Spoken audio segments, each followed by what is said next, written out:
बिस्मिल्लाहिर्रहमानिर्रहीम। अस्सलाम वालेकुम नाज़रीन, प्रोग्राम मुकाबले में मेरे और आमिर मतीन साहब की तरफ से तमाम देखने वालों को हम वेलकम करेंगे। नाज़रीन, सिंध में पाकिस्तान पीपल्स पार्टी के खिलाफ इत्तेहाद के बाद अब मियां नवाज शरीफ साहब जो हैं उन्होंने अपने डेरे कोयटा के अंदर डाले हुए। मियां साहब को अब देखना यह कि बलूचिस्तान की वाकई तरक्की अजीज है जो वो दावा भी करते हैं, या फिर कौमी असम्बली की सीटें दरकार है इसलिए मिशन बलूचिस्तान के ऊपर वो रवाना हो चुके हैं। दूसरा, इसके साथ साथ बिलावल भुट्टो जरदारी साहब हम देख रहे हैं कि हर गुजरते दिन के साथ मुस्लिम लीग नवाज के लिए बहुत ज्यादा मोहलक होते जा रहे हैं। कभी वो लाडला का ताना देते हैं, कभी वो कहते हैं कि ये पाकिस्तान महंगाई लीग है, और अब तो उन्होंने ये इल्जाम भी धर दिया है कि एक बाप की पनाह लेने के लिए ये मिशन बलूचिस्तान पर रवाना हुए हैं। सवाल यह कि क्या पाकिस्तान पीपल्स पार्टी अपने होम ग्राउंड सिंध में मुखालिफ इत्तेहाद से खौफजदा है, क्या मामलात हैं, और पाकिस्तान के अंदर जो दीगर दूसरे सियासी इश्यूज हैं उनके ऊपर भी हम बात करेंगे कि क्या क्या सोचा जा रहा है इलेक्शन के हवाले से और किस किस्म के दावे जो हैं वो हमारे सामने आ रहे हैं। सबसे पहले तो आमिर साहब, ये जो मैंने कहा ना मिशन बलूचिस्तान, एक मिशन इम्पॉसिबल तो बड़ा मशहूर रहा है, ये मिशन बलूचिस्तान कितना पॉसिबल होगा मियां नवाज शरीफ साहब के लिए? नहीं, ये तो मिशन पॉसिबल ही पॉसिबल है। अच्छा। क्योंकि ये पॉसिबल बनाने वाली कुव्वतें ये पॉसिबिलिटी क्रिएट कर रही हैं। अच्छा। तो ये बात क्या है कि नेकेड पावर पॉलिटिक्स इससे आप कह लें, क्योंकि ये अभी जो जोड़ तोड़ की सियासत हो रही है ये इसका कोई ताल्लुक नहीं है असूलों से, माजी में किसने क्या किसके मुतल्लिक कहा हुआ है, खिलाकियात से, कोई प्रिंसिपल्स ऑफ पॉलिटिक्स से, सो सीधे जोड़ तोड़ है। और अभी ये रूल्स ऑफ द गेम तय नहीं हुए, अभी ये क्लियर नहीं है कि इलेक्शन जो हैं वो किन हालात में किस तरह होंगे, कौन सी पार्टी को पीटीआई को शामिल होने दिया जाएगा, नहीं दिया जाएगा, किस तरह शामिल होंगे। और मगर ये आगे की पॉलिटिक्स छिड़ गई है कि जनाब ये पोस्ट इलेक्शन कोलिशनें क्या होंगी।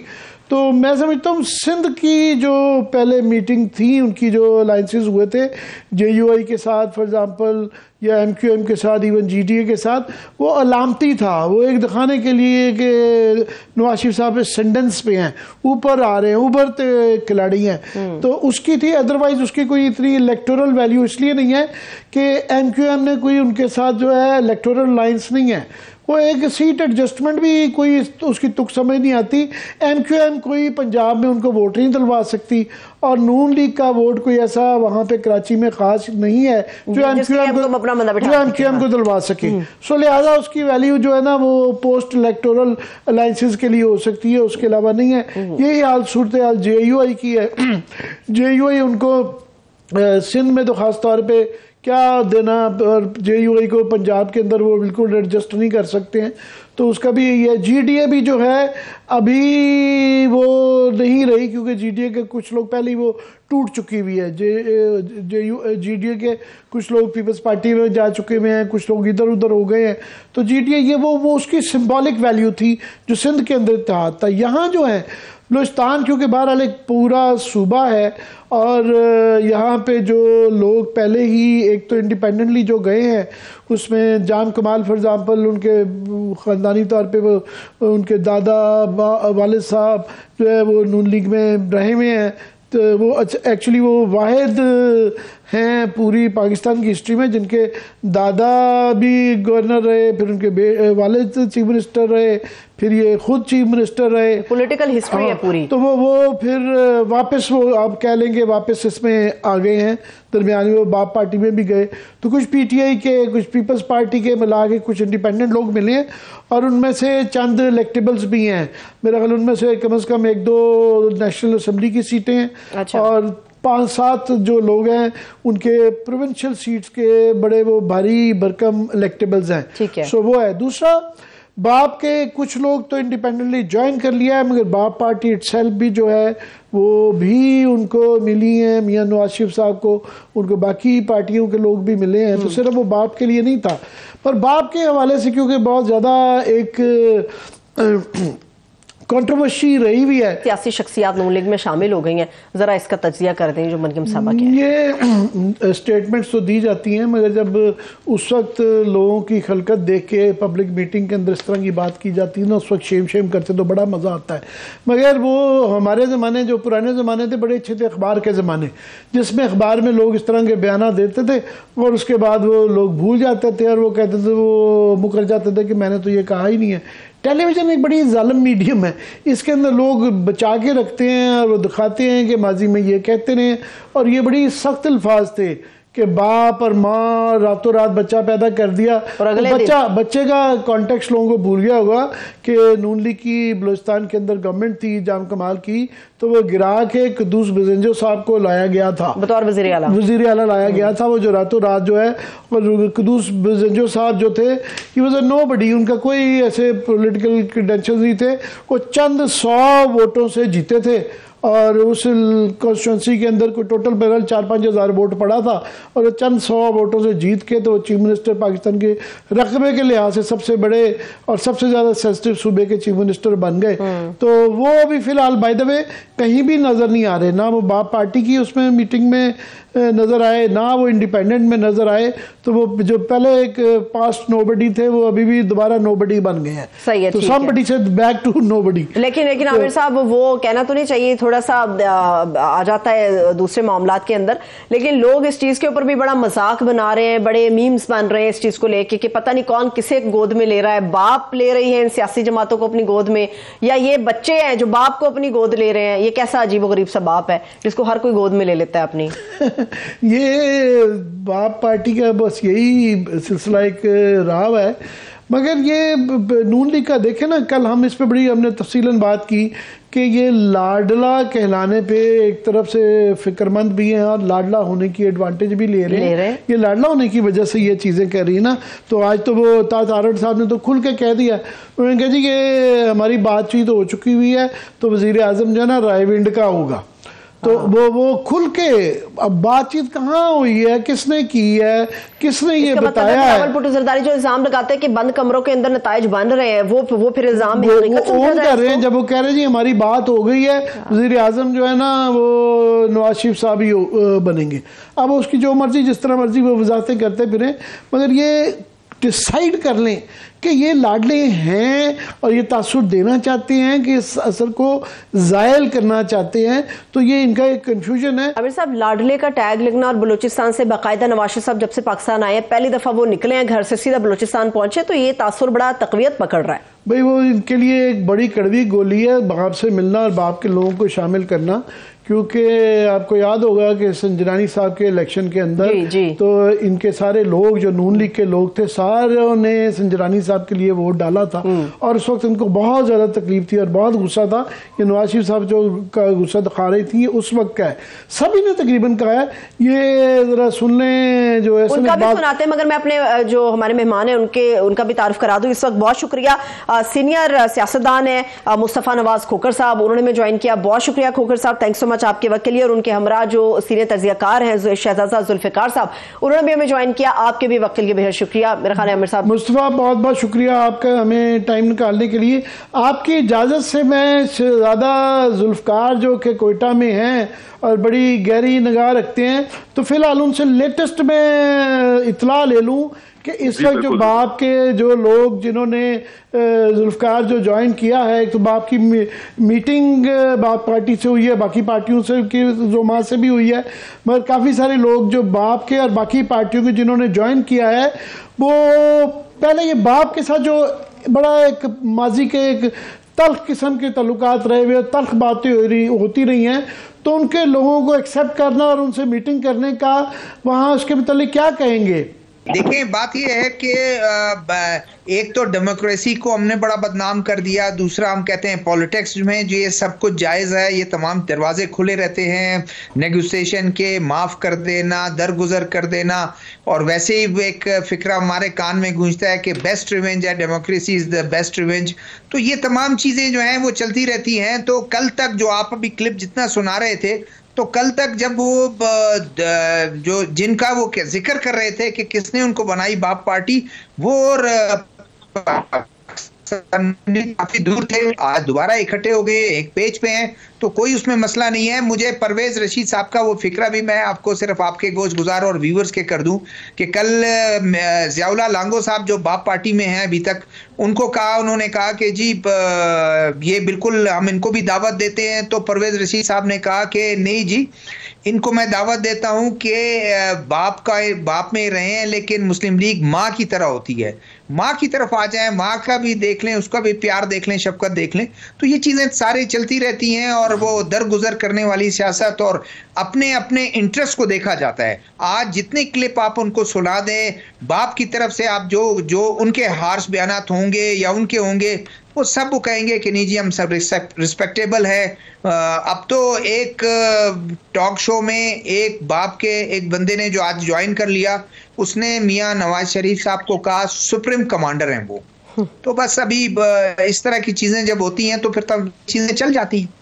ये सुप्रीम कमांडर जो है ये क्योंकि सदर पाकिस्तान होती हैं और दरमियान में मुशाहिद हुसैन सैयद साहब ने हाल ही में कहा है कि उन्होंने तजवीज़ दी थी कि नवाज शरीफ साहब को सदर पाकिस्तान बनना चाहिए क्योंकि नए बच्चों को मौका देना चाहिए, आजकल के ज़माने बदल गए हैं। तो ये सुप्रीम कमांडर पता नहीं उन्होंने जो है खुश करने के लिए कहा या उसके अंदर कोई तंज का पहलू था, मुझे नहीं पता। मैं मुस्तफ़ा आपसे पूछना चाहूँगा, जुल्फ़िकार ने भी कहा कि ये दरगुजर करने वाली पॉलिटिक्स है, तो अच्छे ज़मानों में तो इसे मुनाफिकत की पॉलिटिक्स कहा जाता था और आप उन चंद लोगों में से हैं। पाकिस्तान में बड़ा रेयरली होता है कि कोई असूलों की बुनियाद पे जो है सेनेट की पहले आपने सीट छोड़ दी, फिर पार्टी भी छोड़ दी। तो ये कैसे देखेंगे ये जो जोड़ तोड़ हो रहे हैं, माजी में कौन किसके मुतालिक क्या कहता रहा और एकदम दोबारा फिर इकट्ठे हो जाते हैं, चाय भी पीते हैं, अच्छे अल्फाज भी एक दूसरे के मुतालिक कहे जाते हैं, क्या कहेंगे?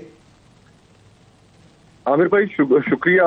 इसके ऊपर सिर्फ यही तबसरा किया जा सकता है कि ये सियासत का दिवालियापन है।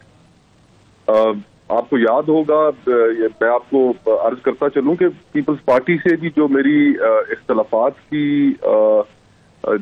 जो बुनियाद थी वो बाप के लोगों से वोट लेना थी। ऑपोजिशन लीडर के इलेक्शन में जब यूसुफ रजा गिलानी साहब के इलेक्शन में हमने इनसे वोट ले लिए, तो उस वक्त मैं उस पर मोतरज हुआ और मैंने गुजारिश ये की, अपनी क़यादत के सामने भी ये बात रखी कि जनाब अभी हफ्ता पहले तो हमने कैमरे बरामद किए, हफ्ता पहले तो हम उनके मुखालिफ इलेक्शन लड़ रहे थे, फिर हम पीटीएम में भी मौजूद हैं और आज अगर हम बाप से वोट ले रहे हैं तो हम ये किस किस्म की सियासत कर रहे हैं और इसका हमारी सियासत के ऊपर बहुत गहरा असर पड़ेगा। लोग सवाल उठाएंगे कि पीपल्स पार्टी किस जानिब खड़ी है।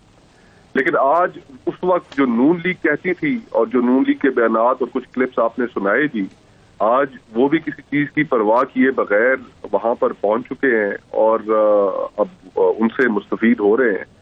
तो ये सियासत का दिवालियापन जाहिर करता है कि जहां पर कोई आपकी कमिटमेंट नहीं, कोई उसूल नहीं, पावर पॉलिटिक्स आपका नजरिया है, उस पावर पॉलिटिक्स में इक़्तिदार हासिल करना आपका हदफ है और उसके लिए आप जिस तरह चाहें उस इक़्तिदार तक पहुंचे, उसमें कोई उसूल नहीं, कोई उसके अंदर ऐसी कोई बात नहीं कि आप चीज़ों से अपने नजरिए से किसी से स्टिक करें। और यही हमारी सियासत का अलमिया है जिसमें पिछले 76 सालों से पाकिस्तान को जकड़ कर रखा हुआ है और मुस्लिम लीग नून अब एक नए लाडले के तौर पर सामने आई है। और जब तक हम मैं तो समझता हूँ इस दायरों के सफर से बाहर नहीं निकलेंगे, उस वक्त तक पाकिस्तान कहीं नहीं पहुंच सकता। आज भी पाकिस्तान जिन मसाइल का शिकार है वो इन्हीं मसाइल का शिकार है कि यहाँ पर सियासत आज़ाद नहीं है और सियासत को महबूस किया जा चुका है। सियासी पार्टियां इस्टेब्लिशमेंट की तरफ देखती हैं, अब अवाम की तरफ नहीं देखती। अब मंशूर अहम नहीं रह गए, लोगों के बारे में, अवाम के बारे में, उनके मसाइल के बारे में, रिफॉर्म्स के बारे में गुफ्तगू अहम नहीं रह गई। अब गुफ्तगू अहम है तो ये है कि आप किस तरह इस्टेब्लिशमेंट को राजी करें और फिर उसके नतीजे में आपको कुछ सियासी जमातों की भी हिमायत हासिल हो जाएगी, कुछ इलेक्टेबल्स भी आपकी तरफ आ जाएंगे और फिर आप का इक़्तिदार में आने के लिए रास्ता साफ हो जाएगा। ये अनफॉर्चुनेट है पाकिस्तान के लिए। व्हाट कैन वन से।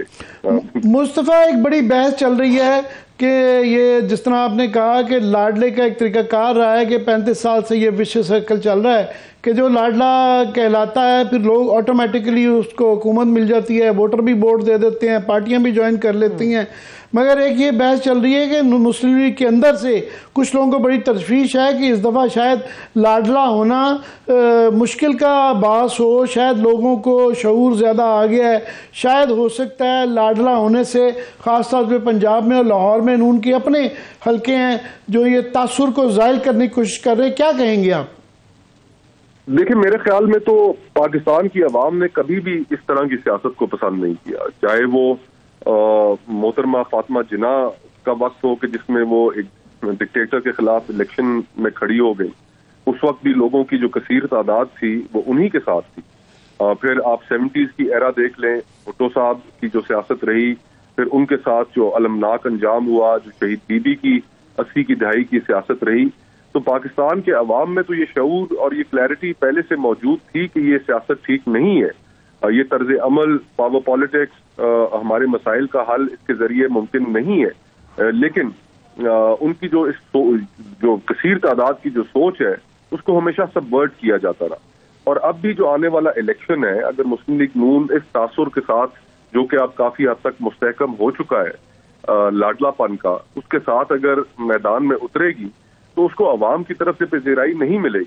और मैं तो समझता हूं कि 2018 के इलेक्शन में दूध में पानी मिलाकर तहरीक इंसाफ के हाथ हुकूमत थमाई गई, और इस वक्त पानी में दूध मिलाकर मियां नवाज शरीफ साहब के हाथ हुकूमत थमाई जाएगी। अवाम के अंदर इस किस्म की सियासत की कतन कोई पजीराई नहीं, ये सियासतदानों की गलत फहमी है, और इसके नतीजे में वो अपनी तमाम मॉरल हाई ग्राउंड लूज कर चुके हैं, कर जाते हैं, और इवेंचुअली फिर उसके बाद जब दोबारा अवाम की तरफ पलटेंगे तो शायद वहां पर उन्हें उस तरह की ऑडियंस ना मिले, उस तरह की पजीराई ना मिले, जब वो मांगे तांगे के इक़्तिदार से धकेल कर एक दफा फिर निकाले जाएंगे। जुल्फ़िकार मुस्तफ़ा ने बड़ी अच्छी बात की है, जुमला पसंद आया कि पानी में दूध मिलाया जा रहा है। तो बलूचिस्तान में तो वाकई पानी में दूध ही मिलाने वाली एक काफ़ी दहाइयों से यही सिलसिला है। मगर अभी वहाँ के जो हालात हैं कि ये अफ़गानियों का इनखला का एक सिलसिला चल रहा है, फिर उसके बाद जो इंसर्जेंसी के वाक़यात बहुत तवातर से पिछले चंद हफ्तों महीनों में बहुत बढ़ गए हैं, और ऐसे मौक़ों पे वहाँ पे कहा जा रहा है कि चीफ मिनिस्टर ऐसा चाहिए जो इन इश्यूज़ के ऊपर जो है वो बड़ा स्ट्रॉन्ग हार्ड स्टांस ले। मेन स्ट्रीम पार्टीज़ जो होती हैं उनके हैंडीकैप्स होते हैं इस तरह के मामलात के ऊपर, इश्यूज़ के ऊपर वो स्टांस लेना जो कि पॉपुलर नहीं होता। तो इसका कितना असर पड़ेगा कि ये बाप इसमें नून लीग में जम हो रही है या नून लीग बाप में जम हो रही है? मेरे ख्याल में कुछ ज्यादा फर्क नहीं है। अगर नून लीग की हुकूमत जो बज़ाहिर अब तक नजर आ रहा है कि बलूचिस्तान में कोलिशन को लीड करेगी, और बशर्ते के मियां नवाज शरीफ साहब फिर 2013 वाला वो ना दोहराएं कि डॉक्टर मालिक साहब जो हैं वो 2.5 साल जो है आप ले लें, 2.5 साल के बाद हमारी पार्टी का कोई बंदा देगा, लीड करेगा। अगर वो नहीं होता, लेकिन लगता ये है कि जिस तरह बाप से आज मुलाकात उन्होंने की और जिस तरह से बाप की तरफ से बड़े अच्छे कलमात उनके लिए आए, उनके एक तरफ से बड़े अच्छे कलमात बाप के लिए आए, तो ऐसा लगता है कि बाप उनके साथ कोलिशन में होगी। और शायद उन लोगों के लिए जो लोग आर्म ट्विस्टिंग करते रहे हैं, हमेशा वजीर आला अंडर प्रेशर रहा है, आप भी बहुत अच्छी तरीके से जानते हैं, बलूचिस्तान को कवर करते रहे हैं, आर्म ट्विस्टिंग होती रही है। इश्यूज की अगर जो बात आप करते हैं तो वो इश्यूज मिलकर ही सब चीज़ों को वो करते हैं। 21-23 साल से ये चीज़ें चल रही हैं, ये इंसिडेंट्स चल रहे हैं, ये तमाम चीज़ें उसको किस तरह टैकल करते हैं वो तो ओवरऑल एक पॉलिसी आएगी पूरे मुल्क के लिए। टीडीपी के जो जिस तरह से उनके वो बड़े हैं, उनके हरकत बड़े हैं या उनकी एक्टिविटीज़ बड़ी है, इसी तरह जो बलोच मिलिटेंट्स हैं वो भी महीने 2 महीने बाद कुछ सर उठा लेते हैं, फिर उसके बाद IBOs यानी इंफॉर्मेशन बेस्ड ऑपरेशन होते हैं, फिर इस तरह साथ चलता रहता है।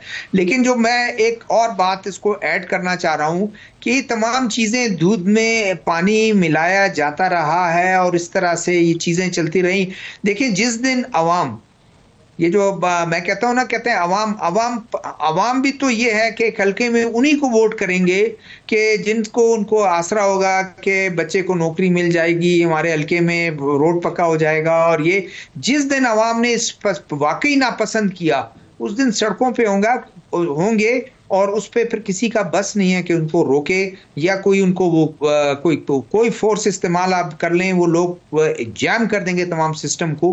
लेकिन शायद अभी तक सब इसी में बटे हुए हैं, कोई नून लीग की तरफ है तो कोई पीपल्स पार्टी की तरफ है। उनके अपने जो लोग हैं, होना तो ये चाहिए, देखें इलेक्टेबल्स हैं उनको रिजेक्ट कर दें उनके लोग, जुगाड़ में गया। ये कोई सियासत है कि आप आज इधर कल उधर? वो उन्हें कहते हैं कि भाई देखिए मेरी सियासत ये है, आपके लिए मैं रोड ला रहा हूँ, बिजली ला रहा हूँ, नलका ला रहा हूँ, पीने का पानी का, हॉस्पिटल, ये तमाम चीज, आपको इससे क्या? लोग उनको वोट देते भी हैं और बाकी कुछ थोड़ा बहुत ऊपर नीचे होता होगा, लेकिन वो उन लोगों में उनके साथ होते हैं। बलूचिस्तान में आप देखते हैं नोटेबल्स जो हैं, नोटेबल्स या इलेक्टेबल्स, वो वोट लेते हैं, फिर थोड़ी बहुत अगर उन मदद कोई हो जाती है वो एक अलग बात है, लेकिन ये वो रहते हैं उसमें।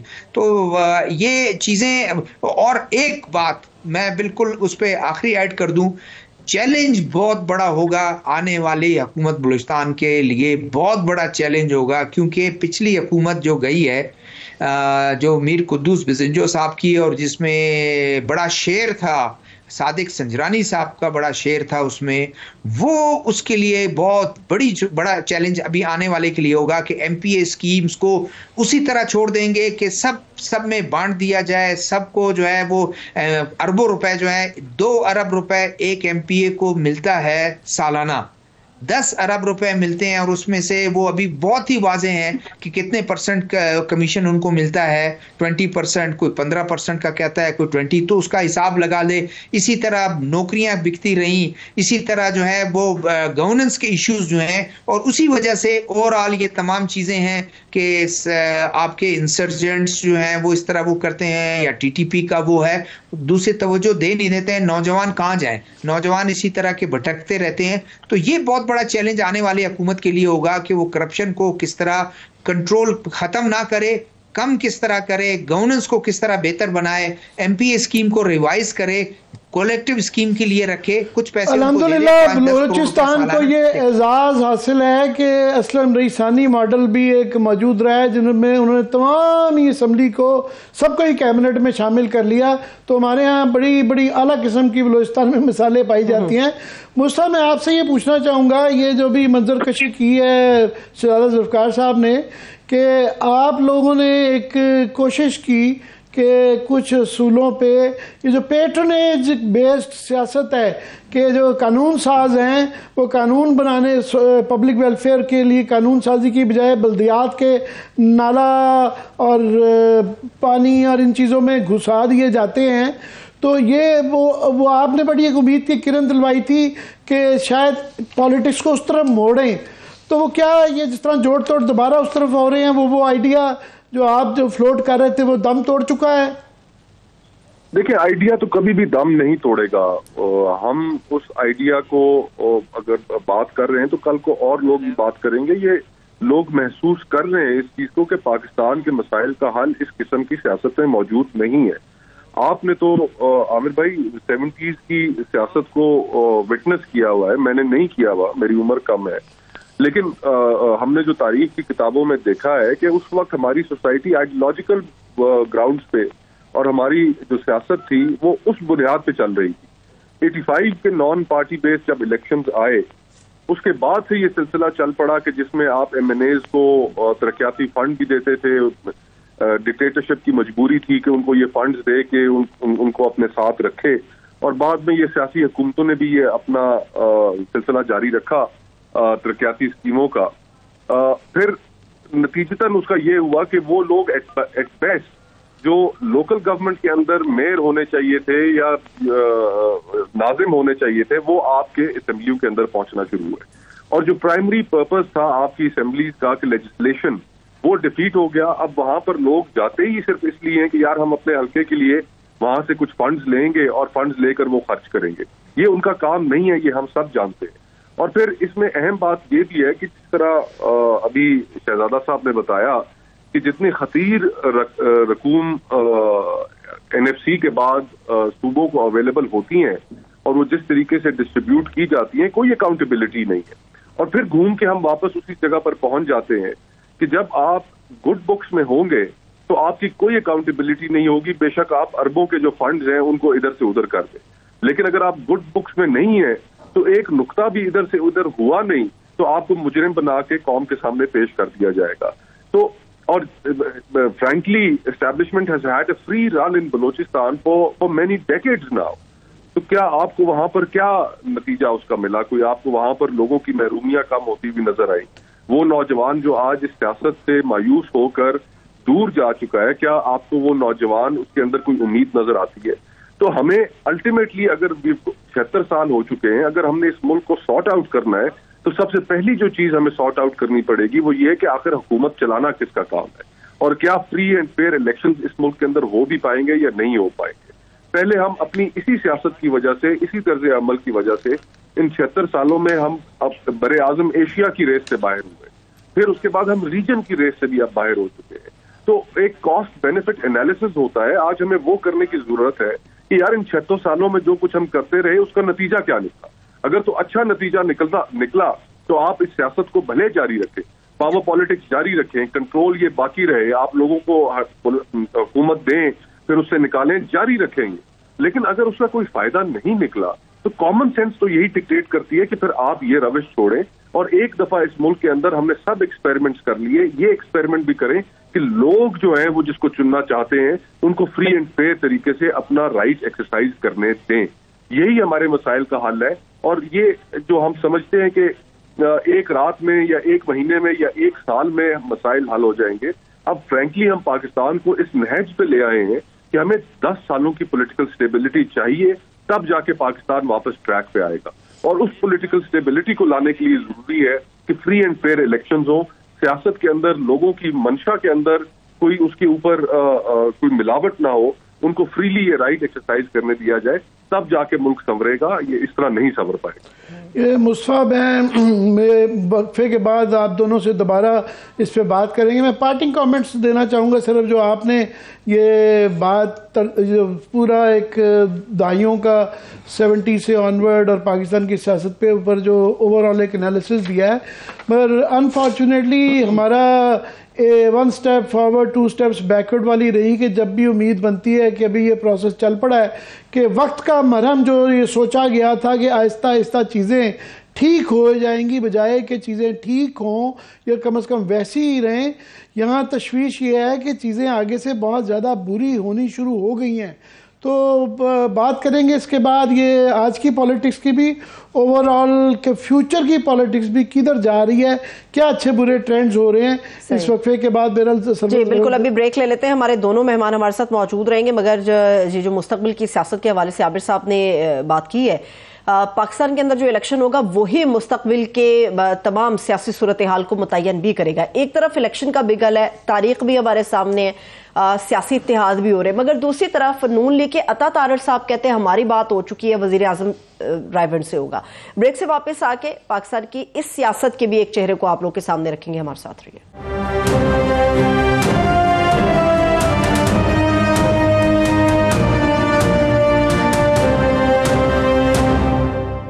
ब्रेक के बाद एक बार फिर से प्रोग्राम में हम आपको खुश आमदेद कहेंगे। हमारे दोनों मेहमान हमारे साथ मौजूद हैं। बलूचिस्तान से आमिर साहब, जो खबरें आ रही हैं मुसलसल, वो टोकरी के अंदर तकरीबन 30 के करीब जो लोग हैं वो रख दिए गए हैं। जी जुल्फकार, मैं आपसे पूछना चाहूँगा कि मैं पहले ये कह रहा था कि जो सिंध के अंदर जो अलाइंसेज हुई हैं उसकी सिंबॉलिक वैल्यू ज़्यादा है, पर यहाँ बलूचिस्तान में वैसे भी इलेक्टेबल्स मैटर करते हैं और ये हमने देखा है कि ये जवाल हमारे सामने हुआ है कि 70s 80s में मेन स्ट्रीम पार्टीज जो थी, पीपल्स पार्टी, उसके बाद मुस्लिम किसी ना किसी शक्ल में, नेशनलिस्ट पार्टियां, बलोच और पश्तून, उनकी एक पॉलिटिकल कल्चर था, एक पॉलिटिकल प्रेजेंस थी।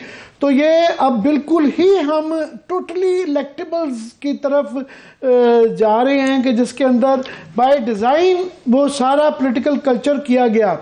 वहाँ एक ये बहस रहती है बलूचिस्तान में कि जो बलूचिस्तान के प्रॉब्लम्स हैं उसका पॉलिटिकल सलूशन तलाश करना चाहिए, जिसके लिए बड़ा ज़रूरी है कि पॉलिटिकल कल्चर हो, पॉलिटिकल डायलॉग हो और डिविजिव पॉलिटिक्स ना हो, सब लोग इकट्ठे बैठ के करें तो शायद हल निकले। तो इसकी आज की ये जो जोड़ तोड़ हो रही है, इसके बाद वो उम्मीद कम होती है या ज्यादा होती है?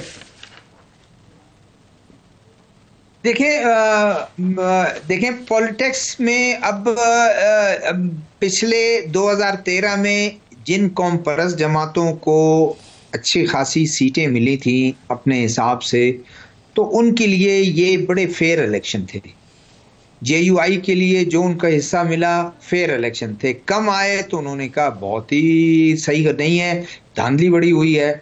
फिर 2018 में जिस कौम पर जो उसके अगेंस्ट जिन कौम परस्तों को ज्यादा मिला तो वो उन्होंने कहा बिल्कुल ठीक है, और जिनको बिल्कुल वाइप आउट हो गए वो अपने असेंबली, नेशनल असेंबली में, सूबाई असेंबली में उनके सरबराह हार गए या उन्होंने इलेक्शन में हिस्सा नहीं लिया, तो उन्होंने कहा बहुत ही धांधली हुई है और ये नहीं है। अब आने वाले इलेक्शन में अगर उनके लिए कुछ चीजें ऐसी हैं तो कहेंगे जी बेहतर है। ओवरऑल यही एक वो है जो आपने एक नक्शा खींचा है और आपने एक ड्रॉ किया है हमारे व्यूअर्स के सामने के व्यूअर्स जो है कि इस बलूचिस्तान में यही इलेक्टेबल्स हैं जो मैटर करते हैं।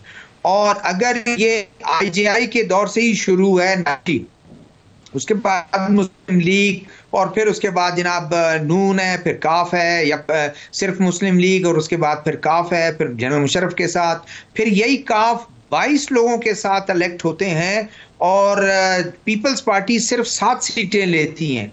इंडिपेंडेंट शामिल हो जाते हैं और वो रिजर्व सीटें फिर 14 हो जाती है, लेकिन 22 वाला टुकड़ों में बंटकर सीधा जाकर वो पीपल्स पार्टी के साथ इत्यादी बनकर कि भाई पीपल्स पार्टी हुकूमत बनाए, क्योंकि वहां पर इस्लामाबाद में हुकूमत आप लोगों की बन गई है, तो वो इस तरह शामिल हो जाता है। तो ये चीजें चलती रहेंगी और इसी तरह हम उसको खुद आप मुझे बताएं कि आप ज्यादा गवाह हैं कि शायद होता होगा, पूरे पाकिस्तान में होता होगा, लेकिन शायद सबसे ज्यादा एक हॉर्स ट्रेडिंग कह लें, कोई ट्रेडिंग कह लें, जो इलेक्शन सेनेट के इलेक्शन में होता है, फखर से लोग बैठ के अपनी निजी महफिलों में कहते हैं मैंने 60 करोड़ में जो है ये वो खरीदा है, मैंने 70 करोड़ में सी, मैंने 40 करोड़ में सी, वही टिकटें PTI हो वो टिकट उनको मिल जाता है, उनको दूसरी पार्टियों वो उनको टिकट दे देते हैं और सारा कुछ बाप में हो उसमें हो कोई फर्क नहीं पड़ता। तो ये चीजें चलती रहेंगी और ये चीजें हम बैठ के, लेकिन ये जरूर है कि लोग इस बात को कहते हैं कि ये बदलना चाहिए और आपको उन हल्के का ख्याल करना चाहिए, आम आदमी का ख्याल करना चाहिए। आम आदमी का आप ख्याल करेंगे, आपकी पॉलिटिक्स भी जो है वो फोकस होगी और आपकी पजराई मिलेगी, लेकिन कुछ उसूल होने चाहिए। ये नहीं है कि अभी वो अगर उस किश्ती डूबने वाली है फौरन से आप जंप करना शुरू कर दें और उसके बाद उस किश्ती के करीब जाएं जहां पर आप वो जबरदस्त तैर रही है, और उसके बाद जब वहां कुछ हो उसके बाद फिर वापस इधर आ जाएं। पॉलिटिकल पार्टीज को भी सोचना चाहिए कि आप इतनी जल्दी इनको गले से ना लगाएं। मैं कहना चाहूंगा कि मुस्तफा से इन्होंने बड़ा अच्छा एक कई 50 साल का जो एक एनालिसिस दिया है, बड़ा अच्छा है कि वाकई जो पाकिस्तान के जितने भी लीडर्स उभरे हैं, जो पॉपुलर लीडर्स हुए हैं, वो मज़ामत की पॉलिटिक्स में, भुट्टो साहब मज़ामत की पॉलिटिक्स से निकले, बीबी ऑफ कोर्स सारी वो मज़ामतें कही, नवाज शरीफ साहब जब उन्होंने मैं डिक्टेशन नहीं लूँगा या वोट को इज्जत का नारा मारा तो उस वक्त पॉपुलर पॉलिटिक्स के अंदर वो दाखिल हुए। ये इमरान खान साहब जो हैं उनके ऊपर ये सेम पेज वाला है जो ये पहले इम्पोर्टेड वो जो सिलेक्टेड वाला इल्ज़ाम था, तो अब वो पॉपुलर पार्टी हालात के इस नैच की वजह देखेंगे। ये सवाल है कि क्या वो इसमें कामयाब होते हैं कि नहीं होते। वो मुझसे सवाल मेरा आपसे ये है कि बलूचिस्तान से तो वहाँ तो ये अफराद के इर्द गिर्द, इलेक्ट्रिकल्स के इर्द गिर्द ही सारी सियासत नज़र आ रही है। पंजाब में मेरा ये तासुर होता है कि यहाँ ऐसी सूरत हाल नहीं है, यहाँ उस तरह के लोग बड़ा डर रहे हैं अभी भी इलेक्टेबल्स पॉपुलर मूड देखते हुए। यहाँ तक कि नून लीग की ये जो खबर आई थी कि नवाज शरीफ साहब परेशान है कि ये तासुर नहीं जाना चाहिए कि हम जो है लाडले हैं। तो क्या पंजाब में कोई डिफरेंट आप मूड देखते हैं? बिल्कुल कतन मैं डिफरेंट मूड नहीं देखता। लोगों के अंदर ये शऊर है, लोगों के अंदर ये आगाही है कि इस किस्म की सियासत को वो अब मजीद पाकिस्तान में पनपना नहीं देखने चाहते। लेकिन अब सवाल ये पैदा होता है कि आउटलेट उसका। आप ये कह रहे हैं कि लाडले वाला मूड नहीं देख रहे, लोग इस चीज से निकलना चाहते हैं, यही कह रहे हैं ना? लोग इस चीज से निकलना चाहते हैं, माशरा इस चीज से निकलना चाहता है, लेकिन उनको अब इससे कैसे निजात मिलेगी, उसमें एक बहुत बड़ा सवालिया निशान है। पंजाब की जहां तक पॉलिटिक्स है, उसके अंदर पोस्ट 9 मई पीटीआई को एक बहुत बड़ा नुकसान तो हुआ है, और उसके नतीजे में अब शाजो नादर ही आपको कोई उनका ऐसा नॉन फेस नजर आए जो पीटीआई के साथ अभी तक खड़ा हो, तो वो जो इलेक्टोरल एक मशीनरी है, जो कैंडिडेट्स जो उन्होंने पिछले इलेक्शन में सामने लेकर आए थे, या उनके जो टिकट होल्डर्स थे, उनकी गैर मौजूदगी में उनका आप प्रोग्राम जो सुनने में आ रहा है ये है कि वो नए लोगों को टिकट देंगे, जिसमें मुखला की एक बड़ी तादाद शामिल होगी। लेकिन वो किस हद तक हमारे इस प्रोसेस को समझ पाएंगे, नया कैंडिडेट, वकील, तो उसमें मुस्लिम लीग नून को एक डेफिनेटली एक इलेक्टोरली स्पीकिंग एक एज जरूर हासिल होगा। लेकिन जहां तक पब्लिक का ताल्लुक है, तो उसमें फिर 16 महीने की जो हुकूमत रही, उसका भी एक बैड टेस्ट मौजूद है। लोग महंगाई से सख्त तंग है, ऑल अक्रॉस पाकिस्तान, वो सिर्फ पंजाब में नहीं, पूरे पाकिस्तान में लोग महंगाई से सख्त तंग है। और एक बड़ा तबका ये भी महसूस करता है कि ये सियासत और सियासी जो बयानियां है, लोग और सियासी पार्टियों का रोज कलाबाजियां खाना, उसमें हमारी गुफ्तगू कहाँ है, अवाम की गुफ्तगू कहाँ है, उनके इश्यूज की गुफ्तगू कहाँ है। तो एक बहुत बड़ा बेजारी का भी एलिमेंट लोगों के अंदर पैदा होता जा रहा है कि जिसमें सियासी बरहनगी जो है, बेलिबासी जो सियासत की जिस तरीके से हो गई है, लोग उसको अच्छी नजर से नहीं देख रहे और अभी भी ये समझ रहे हैं। एक बड़ा तबका ये समझने पे अब मजबूर होता जा रहा है कि ये सियासतदान अब बयानियां क्या लेके इलेक्शन में आएंगे। फॉर एग्जाम्पल मुस्लिम लीग नून यही लेकर आएगी कि 2017 में हमारे साथ बहुत जुल्म हुआ, तहरीक इंसाफ ये बयानियां लेके आएगी कि हम एक जुल्म के दौर से गुजर रहे हैं। लेकिन लोगों की गुफ्तगू कहाँ है? उन 25 करोड़ लोगों की जो डेली के जो रोजमर्रा के मसाइल हैं, उनके ऊपर गुफ्तगू कहाँ है? आज पाकिस्तान में लोगों को नहीं पता कि उनका महीना कैसे गुजरेगा, जो सैलरीड क्लास है, उनका हफ्ता कैसे गुजरेगा, जो दिहाड़ीदार तबका है उसको नहीं पता कि उसका दिन कैसे गुजरेगा। तो सियासी जमातों की इस पावर पॉलिटिक्स से एक बहुत बड़ा तबका मायूस भी होता जा रहा है, इनके अपने रवैयों की वजह से, किरदार की वजह से। और मैं नहीं समझता कि इस माशरे में अभी इस तरह की सियासत की मजीद कोई गुंजाइश है। और ये लाडले होने का जो तासुर है, ये बिलाशुबा मुस्लिम लीग नून को वोटर लेवल पे बहुत बड़ा नुकसान देगा मेरे ख्याल में। इस पे एक हमने नून लीग, पीटीआई ये सारा डिस्कस कर लिया, मगर सबसे एक बहुत बड़ा प्लेयर जो है वो पीपल्स पार्टी है। और बिलावल भुट्टो साहब का अगर प्रोड्यूसर साहब दिखा सकें कि उनका आज बड़ा एक सख्त मजीद तवातर के साथ उनकी अल्फाज की सख्ती बढ़ती जा रही है। ज़ुल्फ़िकार, मैं आपसे शुरू करूँगा कि वहाँ पे ट्रेडिशनली जो है पीपल्स पार्टी का, आसिफ ज़रदारी साहब का बलूचिस्तान के अंदर एक ज़्यादा एक असर व रसूख रहा, और ख़ास तौर पे ये जो गिले शिकवा कर रहे हैं बाप के हवाले से संजरानी साहब का, वो क्रेडिट उन्होंने लिया था कि जी ये मैंने ये पुल थ्रू किया है। तो अभी जो है पीपल्स पार्टी, पहले ये तासुर था कि काफ़ी सारे लोग पीपल्स पार्टी में जा रहे हैं, तो उनका ये गुस्सा समझ आ रहा है कि नहीं आ रहा कि एकदम से नून लीग को देखा कि सारे ये फेवरेट्स हो गए हैं?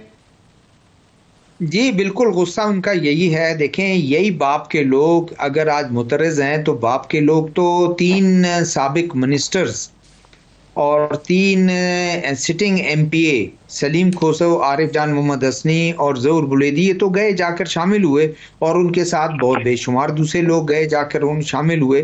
अब मकरान से भी कुछ असगर रिंद वगैरह शामिल हुए, रऊफ रिंद शामिल हुए। तो और लेकिन बाद में वो जो पीछे आने वाले लोग थे उनको समझ आ गई और वो नहीं गए। तो ये गुस्सा उनका है। अगर ये सब चले जाते तो फिर गुस्सा कुछ नहीं होता।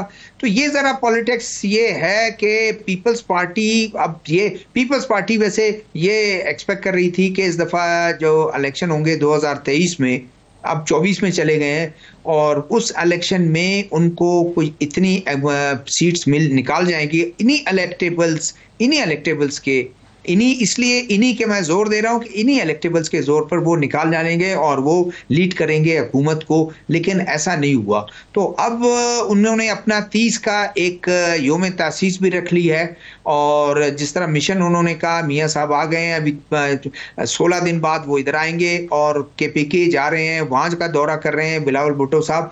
तो ये जरूर है कि कुछ शायद कुछ इलेक्टेबल्स रह जाएं और पीपल्स पार्टी भी कोई 5-4 कुछ सीटें निकाल जाएं। अभी तक मैं जिन टॉक शो में बैठा हूं, पीपल्स पार्टी के लोगों ने कहा नहीं आप गलत कह रहे हैं, हम अभी भी पुरुम्मीद है और क्लेम करते हैं कि अभी भी इलेक्टेबल्स हमारे पास इतने हैं, हम मेजॉरिटी ले जाएंगे और कोलिशन को लीड करेंगे, कोलिशन गवर्नमेंट बनेगी और पीपल्स पार्टी की हुकूमत होगी बलूचिस्तान में। जी मैं मुस्तफा आपसे पूछना चाहूँगा, अभी आपने वो जिक्र किया कि आपके पीपल्स पार्टी से इख्तलाफात की एक मेजर वजह वो जब बाप पार्टी के हवाले से सेनेट के अंदर जो ड्रामा हुआ वो भी एक था। ज़ाहिर है 16 महीने में पीपल्स पार्टी इसका हिस्सा रही और जो कानून साजी हुई बड़ी कंट्रोवर्शियल हुई वो उसका हिस्सा था। पर अभी बिलावल साहब आज ही फॉर एग्जांपल उन्होंने कहा कि मेरी 15 महीने की परफॉर्मेंस बड़ी अच्छी रही, मैं उस पर इलेक्शन लड़ सकता हूँ। तो एहसन इकबाल साहब भी नज़र आए, उन्होंने प्लानिंग की हद तक कहा जी मेरी परफॉर्मेंस बड़ी अच्छी रही और जो मुझसे ले लें। ये जो अफराद जो हैं कैबिनेट के वज़रा जो हैं अपनी अलग-अलग परफॉर्मेंस की बात कर रहे हैं, तो एक कलेक्टिव रिस्पॉन्सिबिलिटी होती है कि कैबिनेट की एक PDM गवर्नमेंट थी, तो क्या इस आसानी से उस सारी चीज़ों से ये मुबर्रा होके बर्रुज़्ज़मा हो जाएंगे? मेरा नहीं ख्याल जी। इसके सबसे बड़े जज तो पाकिस्तान के लोग हैं कि जो 16 महीने वो किस तरह हुकूमत को देखते हैं कि जो गुजरी, और उसमें जो महंगाई और ये सारा सिलसिला हुआ, लोगों के अंदर काफी एक बैड टेस्ट है।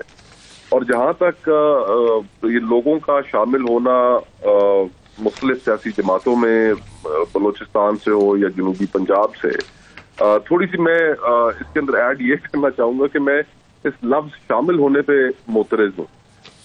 ये शामिल और शमूलियतें नहीं हो रही, ये ट्रांसफर्स एंड पोस्टिंग्स हो रही हैं। जिस तरह सरकारी मुलाजमों की, सिविल सर्वेंट्स की सरकारी महकमों में एक महकमे से दूसरे महकमे में ट्रांसफर पोस्टिंग होती है, तो ये सियासतदानों की भी अनफॉर्चुनेटली अब ट्रांसफर पोस्टिंग्स हुआ करती हैं। और आज अगर वो ढाई अदब से मैं कहना चाहूंगा कि अगर यही लोगों की ट्रांसफर और पोस्टिंग उनकी जमात में हो रही होती तो वो कतन इस पे मोतरज़ ना होते। पीपल्स पार्टी को तो इस वक्त शिकवा ये है कि जो उनकी उम्मीद थी कि जनूबी पंजाब से लोग शामिल कराए जाएंगे, वो उनमें शामिल कराने की बजाय इस्तेहकाम में भेज दिए गए, ट्रांसफर कर दिए गए। जो बाप के लोग ये चाह रहे थे कि पीपल्स पार्टी में ट्रांसफर किए जाएंगे, वो अब मुस्लिम लीग नून में ट्रांसफर हो रहे हैं। और यही लोग अगर उनमें ट्रांसफर हो जाते तो वो कभी मोतरज़ ना होते। ये एक बस अजीब सिलसिला है, अजीब सियासत है कि जिसमें ना कोई असूल है, ना कोई कैरेक्टर है, रह गया है। बस अब हम इस खेल में फंसे हुए हैं और 2 सेंट्स अपने ऐड करते जा रहे हैं, लेकिन मायूस कुन सूरत हाल है। मैं भी जुल्फ़िकार, आपने एक बड़ा अभी अच्छी एक तारीखी वाक़या याद कराया कि ये जो पिछली गवर्नमेंट के अंदर 2.5 साल जो है डिसाइड हुआ था कि ये एक हुकूमत करेंगे, उसके बाद सनाउल्लाह ज़हरी, जिसकी वजह से वहाँ नून लीग के अंदर दरार आई और ज़हरी साहब फिर बाद में अलहदा हो गए। तो मैं नाजरीन को ये याद करवा दूं कि इससे पहले 1997 के अंदर भी ऐसा ही हुआ था कि ये डिसाइड हुआ था कि अख्तर मेंगल साहब को जब चीफ मिनिस्टर बनाया गया था कि 2.5 साल के लिए था, और बाद में अंडरस्टैंडिंग थी कि वो नवाब भुट्टो साहब की पार्टी को उनको ये मिलेगी वज़ारत। और बाद में जो मेरी इतला मरहूम हासिल बजज्जू साहब ने मेरे से ये शेयर किया, उन्होंने कहा जी डॉक्टर मालिक से कंफर्म भी कर लें कि नीयत ख़राब हो गई थी और अख्तर मेंगल साहब के वालिद साहब के पास, सरदार अताउल्लाह मेंगल के पास हमें ले जाया गया और कहा कि ये नवाब भुट्टो साहब की छुट्टी करा दो। उन्होंने कहा जी ये कैसे हो सकता है, उनका एक प्रेस कॉन्फ्रेंस करें, वो खुद ही भाग जाएंगे। और ऐसा ही हुआ, एक प्रेस कॉन्फ्रेंस की गई और उसके बाद नवाब भुट्टो साहब खुद विड्रॉ कर गए, जिसके बाद ये मैं चाह रहा था सिर्फ एक बाजी के झरोके से भी एक वाक़या पेश कर दूं कि बलूचिस्तान में ऐसा भी होता रहा। मैं आपसे सरकार ये पूछना चाह रहा हूँ कि एक बहुत बड़े प्लेयर अख्तर मेंगल साहब हैं और पिछली दफ़ा जो मुझे याद पड़ता है 24 सीटें 65 में से जो बाप पार्टी की थी, दूसरे नंबर पे 10 सीटें उनकी थी, वो कहीं नजर नहीं आ रहे। जुल्फकार देखिए अब जी बिल्कुल। देखें, सरदार अख्तर मैंगल की पार्टी अपोजिशन में रही और उनके काफ़ी इख्तलाफात रहे जाम कमाल साहब से, लेकिन बाद में जाम कमाल साहब को हटाने में उन्होंने बहुत बड़ा किरदार उन्होंने JUI ने अदा किया और उसके बाद वो अब दोनों अपोजिशन में रहे, लेकिन हुकूमती तमाम उससे मुस्तफीद होते रहे वो। और उसमें शायद उनकी पार्टी में काफ़ी ये अपने लोगों में भी काफ़ी वो गड़बड़ रही कि ये हमने गलत किया में, और वो भी चंद जो MP हैं जो हमेशा वज़ीर आला हाउस में नज़र आते थे उनकी वजह से। और लेकिन मुझे इन्होंने बताया कि मुस्लिम लीग वालों ने बताया कि मियाँ नवाज शरीफ कहते हैं कि हमने महमूद खान हो, सरदार अख्तर मैंगल हो, डॉक्टर अब्दुल मालिक को, हमने इनकी पार्टियों को और इनको साथ रखना है। आगे चल के भी जितने इनकी वो आती हैं हम इनके साथ चाहते हैं कि इनके साथ मिलके बलूचिस्तान के मसले को मुझे क्लोज करना है। मुस्तफा, आपके क्लोजिंग रिमार्क्स, अभी तक आपने ये जुमला बहुत कहा है कि हम उम्मीद करते हैं ऐसे हो, मगर क्लोजिंग रिमार्क्स को क्या होने जा रहा है उस पर ज़रा फोकस करेंगे, ख़ास तौर पे कि लोग इस लाडले की परसेप्शन के ऊपर क्या रिएक्ट करेंगे या पहले की तरह हांके जाएंगे। आमिर भाई, मुझे 2018 के इलेक्शन के नतीजे में एक क्राइसिस खड़ा हुआ जब RTS का फेलियर हुआ, और फिर बाकी जो जमातें थी उन्होंने इमरान खान साहब की हुकूमत को चलने नहीं दिया। इसी तरह आने वाले जो इलेक्शंस हैं उनकी फ्री एंड फेयर होने पे बहुत ज्यादा सवालात खड़े हुए हैं, और अगर वो इलेक्शन फ्री एंड फेयर नहीं होंगे जैसा कि नजर आ रहा है तो फिर हमारा पॉलिटिकल इंस्टेबिलिटी का साइकिल जो है वो कंटिन्यू करेगा, और मुल्क मजीद इंस्टेबिलिटी सियासी अदम इस्तेकाम बर्दाश्त करने की पोजीशन में नहीं है। हमारी economy is at the brink of default, हमें से $3 अरब मार्च तक मिले हुए हैं। हमें अपनी सियासत को ठीक करना है, मुल्क को ठीक करना है, ताकि 25 करोड़ लोगों की जिंदगी हम बचा सकें, उसको किसी जान पे डाल सकें, तरक्की के सफर पे डाल सकें। तो I unfortunately see choppy waters है। बहुत शुक्रिया, थैंक यू सो मच। वक्त बिल्कुल खत्म हो गया। मुस्तफा नवाज खोखर साहब हमारे साथ मौजूद थे, शहजादा जुल्फिकार साहब मौजूद थे। आप लोगों के वक्त के लिए बेहद शुक्रिया। इसके साथ ही मुझे इजाजत दें, अपना ख्याल रखिए, खुदा हाफिज।